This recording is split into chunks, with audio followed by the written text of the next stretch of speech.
तो प्रेगनेंसी में अगर ये गौमूत्र लिया जाए, ऐसे साइंस ने प्रूव किया है कि उसमें 4 चम्मच गोबर में से 1 चम्मच जूस निकाल के अगर प्रेगनेंसी में समय समय पर लेते रहे तो नॉर्मल डिलीवरी के चांसेस बहुत ज़्यादा बढ़ जाते हैं। मेरी वाइफ ने भी गौमूत्र पिया और गाय के गोबर का रस का उपयोग किया प्रेगनेंसी में, दोनों बच्चे मेरे नॉर्मल डिलीवरी से हुए।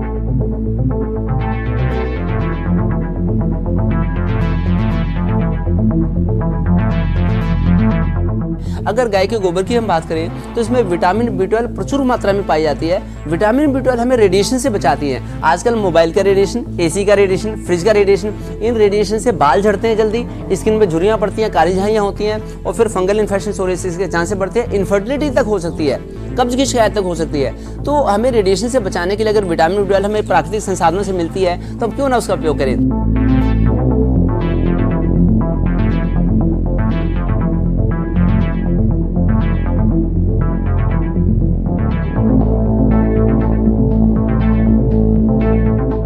देखिए, जो गाय का मूत्र है और गाय का गोबर है, ये साइंस ने भी प्रूव किया है कि इससे मानव जाति को बड़े सारे लाभ हैं। गाय के गोबर का सेवन करने से तो उसे गाउट की दिक्कत नहीं होती, जो जोड़ों में दर्द होता है, जो यूरिक एसिड बढ़ जाता है लोगों का, तो उससे निजात मिलती है। बच्चों के पेट में कीड़े नहीं होते। फिर किसी को करंट लग जाए तो करंट लगने के बाद अगर जो सुन्न सा हो जाता है शरीर, जो एक तरह से कोमा सी में चले जाते हैं, तो उससे बाहर निकल आता है। अगर गाय के गोबर का लेप किया जाए उसे लाभ मिलता है।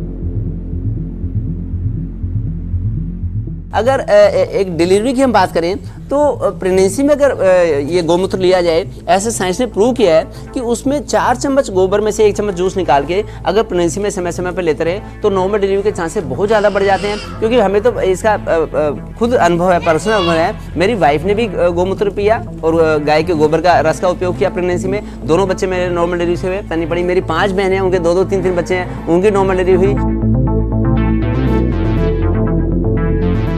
एक गाय के गोबर से लगभग 7 एकड़ जमीन को खाद मिल सकती है, जो प्राकृतिक खाद है। और लगभग 100 एकड़ जमीन को, एक गाय के गोबर से 100 एकड़ जमीन को हम लोग कीटनाशक, प्राकृतिक कीटनाशक दे सकते हैं। देखिए, जो आर्टिफिशियल पेस्टिसाइड्स हैं उससे कितना मानव जाति का हार्म हुआ है, कैंसर कितने लोगों को हुआ है, और वो तो कैंसर पैदा करते हैं और ये चीज कैंसर से बचाती हैं।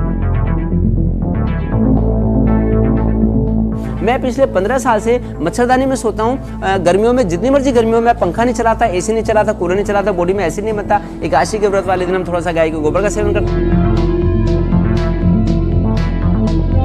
गाय के गोबर में अनेक खनिज तत्व होते हैं, calcium, magnesium, phosphorus, zinc, iodine, बड़े सारे मिनरल्स होते हैं जो दुर्लभ मिनरल्स भी होते हैं। जब गाय गोबर देती है तो उसमें 28% ऑक्सीजन होती है। जब गाय के गोबर के उपले बना लेते हैं तो 45% उसमें ऑक्सीजन होती है। तो इसका जरूर उपयोग करें और सब लोग इसका लाभ उठाएं।